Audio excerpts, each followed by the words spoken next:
Hi folks, Dino Bob here, back in Teybidee Park, and today we're covering the sauropod exhibit. It says Camarasaurus and friend, and if you haven't guessed just by looking at the picture, the friend is Brachiosaurus. So let's get into it, shall we? This is the view from the Tyrannosaurus exhibit, and you can see our animals standing tall. So you zoom in, you see the water barrier that keeps them from the Tyrannosaurus exhibit. And they mostly have a wide, flat plane.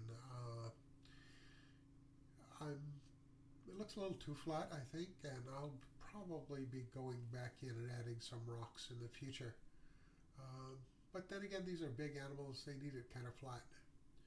So the viewing platform there has a standoff to keep the long-necked animals from getting to the glass or to the upper part where guests can stand. There's a sunshade for the upper part, and as we spin around you'll see where the Jurassic Journey path comes up to this viewing building. I used the sauropod artwork in multiple places on this to give a consistency to the theme. We've got a ramp up for disabled guests and stairs as well, but the regular guests seem to want to use the ramp rather than the stairs. Whatever, go figure. So this is the view from the enclosed viewing platform. It's got binoculars, as one would expect. And we'll turn around and head up the stairs. This was filmed while we were having the glitch of some of the walls being miscolored when loading. So that was the business with the stone you saw. A little glimpse into the exhibit from the platform on this side of the stairwell. The other side doesn't actually look very well into the sauropod exhibit. Upstairs we have an open air platform, again with that sunscreen overhead, and a much wider panoramic view of the exhibit and beyond. Looks like Brachiosaurus is being a little tired right now. And you can catch a glimpse up here for sure of the Tyrannosaurus exhibit. And overhead, to give you an idea of what it all looks like. There is no care building for the sauropods just yet. Again, another thing that I expect to be adding in the future.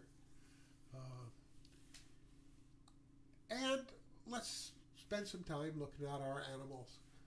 As a sideline, I find it useful to have fences visible that I can click on in playing the game. It makes it much easier to select the habitat. And the sauropod's drinking from the ground. Okay.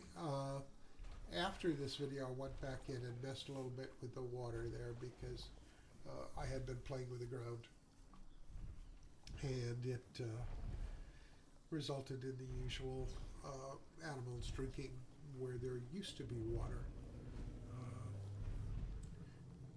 Yes, the camera does shake when the animals walk past. It's an interesting effect. And not 100% sure I like it. The Brachiosaurus sure makes a pretty majestic looking animal when you're more or less at people height and it's walking by. Fills the screen pretty well too. Lay down? Yep. Big animals, these guys. And they make big yawns. Anyway, we'll be moving on in the lineup. Oh, really? Lineup of these catch-up videos. On the next one, we will be following more or less the order I put animals in as I was building things. And that means the next one should be our iguanodons. We'll be jumping into the Cretaceous section of the park rather than starting at the beginning of it because that didn't exist when I was originally building. So I hope you'll all join me for that one and the subsequent ones. since we'll be moving on to doing Cretaceous habitats in the next bit. So this video has a lot more of our animals as they move through the habitat. Then the buildings, it's the terrain, which is by far the bulk of this really large exhibit, takes up a lot more space than the simple viewing building, and it doesn't yet have a care building. So a little bit simpler to photograph, but those sauropods look just so gosh darn majestic as they stroll about their habitats that I really enjoy watching them. Now we're going to have one take a little bit of drink, I think. Yeah. Nope. Aborting that look to the side in favor of getting a drink. They probably didn't actually put their heads underwater to do this, but tricky animations still seem to be not 100% targeted. Same with the fooding, but it's only alpha. No, it's past alpha. We're EDA. Anyway, so much for today. Take care, be well, be kind to each other. See you in the next one. Bye.